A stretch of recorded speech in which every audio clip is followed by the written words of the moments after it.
অনেক বছরের ইচ্ছা আজ পূরণ হলো। রাত থাকতে উঠে সংসারে কাজ সেরে গেলাম গঙ্গা স্নানে। হরে কৃষ্ণ বন্ধুরা, শুভ সকাল। তোমরা সবাই কেমন আছো? আশা করছি তোমরা যে যেখানে আছো সবাই খুব ভালো আছো আর সুস্থ আছো। আজকে হচ্ছে বুধবার, এখন অনেকটাই রাত, ভোর প্রায় 4:30 বাজে। এখন থেকে তোমাদেরকে সাথে নিয়ে ব্লগটা শুরু করছি। আশা করছি ব্লগটা ভালো লাগবে। আজকের ভিডিওটা এই যে বাসি ঘর ঝাড় দেওয়া দিয়ে শুরু করলাম। তবে যাই হোক বন্ধুরা, ভিডিওটা স্কিপ না করে সম্পূর্ণ ভিডিওটা দেখার অনুরোধ থাকলো। আজকে তো মহালয়া, তা আজকে পিতৃপক্ষ শেষ হয়ে দেবীপক্ষ পড়ে। তা কী বলো তো, মহালয়ার দিন অনেকে তো গঙ্গা স্নান করে, তর্পণ করে গঙ্গায় যেয়ে। তবে যাই হোক বন্ধুরা, আমার কিন্তু অনেক বছরের ইচ্ছে যে মহালয়ার দিন গঙ্গা স্নানে যাব, কিন্তু হয়ে ওঠে না কোনোবার। এবার যাব ভেবে ঠিক করেছি। তার জন্য দেখো রাত থাকতে উঠে পড়েছি, উঠে সংসারের কাজগুলো করছি। আর এইদিকে কিন্তু দুষ্টু আমার সাথে উঠে পড়েছে, যেহেতু মহালয়া শুনবে বলে। তা এখন তো চণ্ডী পাঠ হচ্ছে, সেটাই শুনছে। দুষ্টু শুনছে, আমিও শুনছি, এবার বাবাও উঠে পড়েছে, বাবাও শুনছে। আর তোমাদের দাদা ভাই তো চলে গেছে 3:30-4টার দিকে। মহালয়ের দিন কিন্তু আমাদের এদিকে অনেকেই রাত জেগে থাকে এই যে চণ্ডী পাঠ শোনার জন্যে। তা আমরাও আজকে অনেকটা রাতেই জেগে ছিলাম, মানে 1টা পর্যন্ত। তারপরে একটু চোখ লেগে গেছিলো, তারপরে কিন্তু আবার ওই যে 3টের সময় উঠে পড়েছি। 3:30টার সময় তোমাদের দাদাভাই গেছে হচ্ছে কাজে চলে গেছে, আর ওই 3টের থেকে মানে জাগা রয়েছে আমরা। তবে যাই হোক বন্ধুরা, তোমাদের সাথে গল্প করতে করতে বেশ খানিকটা বাসি কাজ কিন্তু আমি করেই নিলাম। আজকে যেহেতু গঙ্গা স্নানে যাব, তার জন্য কিন্তু রাত থাকতে উঠে এই যে বাসি কাজগুলো করছি। বাসি কাজ ফেলে রেখে আর কি গঙ্গা স্নানে যাওয়া যায় বলো? আর গঙ্গা স্নান করে এসেও বাসি কাজগুলো করা উচিত নয়। তা কেমন নিজেরই লাগে, যেহেতু শুদ্ধ হয়ে আসছি আবার এসে বাসি কাজ করব। তার জন্য এই রাত থাকতে উঠে আমি বাসি কাজগুলো করছি। আর এদিকে চণ্ডী পাঠটাও শোনা হচ্ছে, আর এদিকে আমার কাজগুলো করা হয়ে যাচ্ছে। আগে কিন্তু এরকম ঘরের কাজগুলোই করে নিচ্ছি। কেন বলো তো, বাইরে একটু অন্ধকার হয়ে রয়েছে, ওই একা একা ভয় লাগে। যেহেতু গেটটা খুলে দিয়ে এসেছি, তা ভাবলাম আগে ঘর ঝাড় দিয়ে ঘরটা মুছে নিই, তারপরে ঠাকুরের বাসনগুলো মাজবো। আর ফুল তো এখন তোলা যাবে না, যেহেতু অন্ধকার রয়েছে। অত অন্ধকারে ফুল তোলা একটু ভয় ভয় লাগবে। তা ওখানে তো জঙ্গল, আর টোটো তো চলে আসবে 5টার মধ্যেই বলেছে। তার জন্য এত হুটোপাটা করে কাজগুলো করা। আর দেখলে তো দুষ্টু উঠে পড়েছে, দেখো বাবা উঠে পড়েছে। বাবাও টোটো নিয়ে যাবে, যেহেতু আজকে অনেকেই গঙ্গা স্নানে যাবে।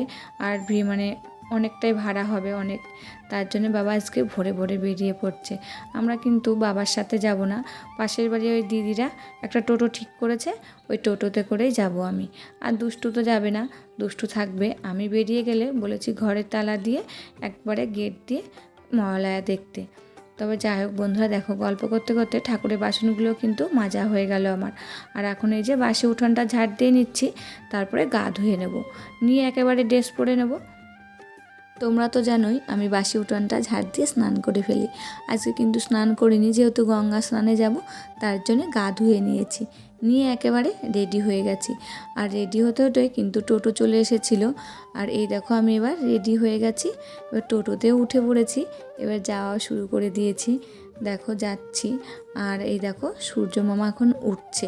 আর ভালো করে তুলতে পারলাম না, মানে দেখতে খুব ভালো লাগছিল আমার সূর্য মামা যখন উঠছে। দেখো তা গাছপালা ছিল অনেক, তার জন্য ভালো করে তুলতে পারিনি। আর টোটো তো যাচ্ছে রানিংয়ে।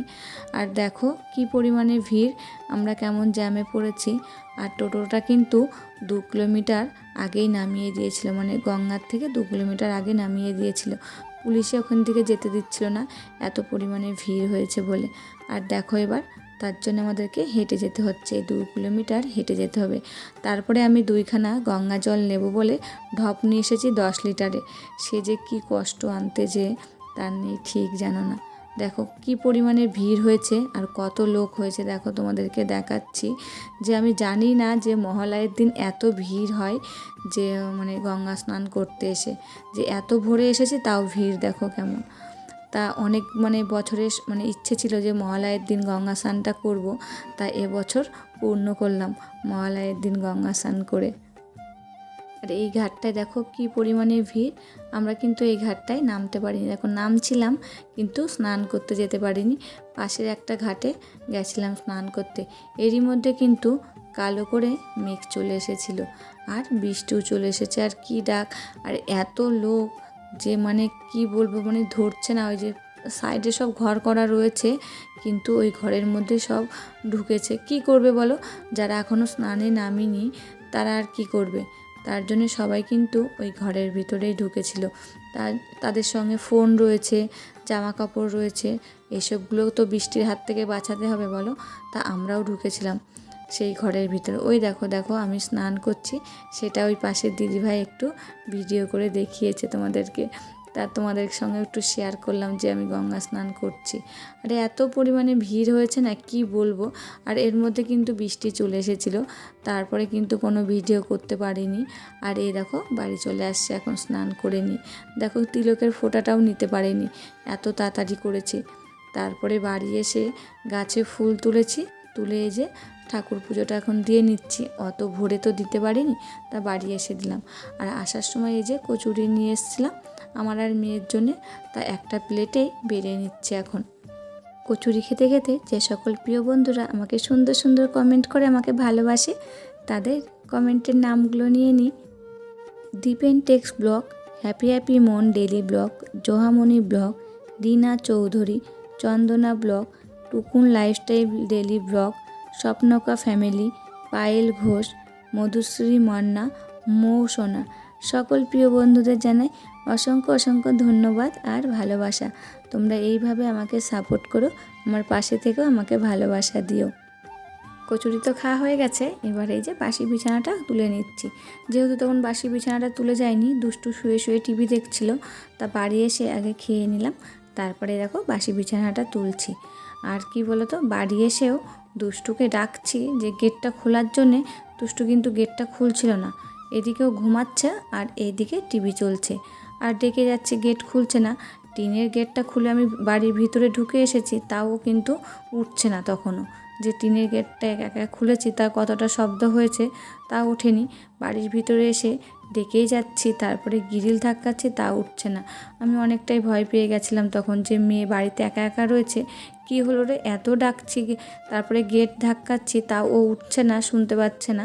তারপরে খানিকটা পরে উঠেছে, বলে কি আমি ঘুমিয়ে পড়েছিলাম। আর এদিকে তো টিভি চলছে আর ও ঘুমাচ্ছে, জানো না। তো আমি অনেকটাই ভয় পেয়ে গেছিলাম। তবে যাই হোক বন্ধুরা, দেখো তোমাদের সাথে গল্প করতে করতে কিন্তু আমার বিছানাটা গোছানো হয়ে গেল। আর অনেকগুলো জামা কাপড় ছিল, আর আমি গঙ্গা স্নানে গেছিলাম, সেই জামা কাপড়গুলো ছিল, সেইগুলো একেবারে কেচে ধুয়ে ছাদে নেড়ে দিলাম। আর অনেকগুলো ঠাকুরের জামা কাপড়ও জড়ো হয়েছিল, সেইগুলোই দেখো কেচে ধুয়ে এখন ছাদে নেড়ে দিচ্ছি। অল্প অল্প রোদ্দুর উঠেছে, শুকিয়ে যাবে যেহেতু পাতলা জিনিস সেইগুলো। আর দেখো ছাদের নিচে যেগুলো নাড়া রয়েছে সেইগুলো কালকে কেচেছিলাম সেই জামা কাপড়, তা সেগুলো মানে শুকিয়েছিল না কালকে, সেগুলো নেড়ে দিলাম। তো জামা কাপড়গুলো নাড়া কমপ্লিট হয়ে গেছে। আর দেখো কত ফুল ফুটেছে গাছে। ফুলগুলো তো বৃষ্টি হচ্ছিলো কয়েকদিন, ছাদে আসা হয়নি, তা ফুলগুলো তুলতে হবে, না কিন্তু আবার পচে যাবে বৃষ্টিতে। তারপরে আজকে ভাবলাম পুঁই শাক রান্না করব, তা একেবারে যখন ছাদে এসেছি চালে নেমে পুঁই শাকগুলো কেটে নিলাম। ছাদের থেকে নিচে এসে দেখছি দুষ্টু ছবি আঁকতে বসেছে। ওকে আমি বলে গেছিলাম বই নিয়ে বসতে, সকাল থেকেও বই নিয়ে বসিনি, তা দেখো ছবি আঁকছে এখন। তবে যাই হোক বন্ধুরা, ভিডিওটা আজকে এখানেই শেষ করছি। আবার দেখা হচ্ছে নতুন একটি ভিডিওর সাথে, ততক্ষণে তোমরা ভালো থাকবে।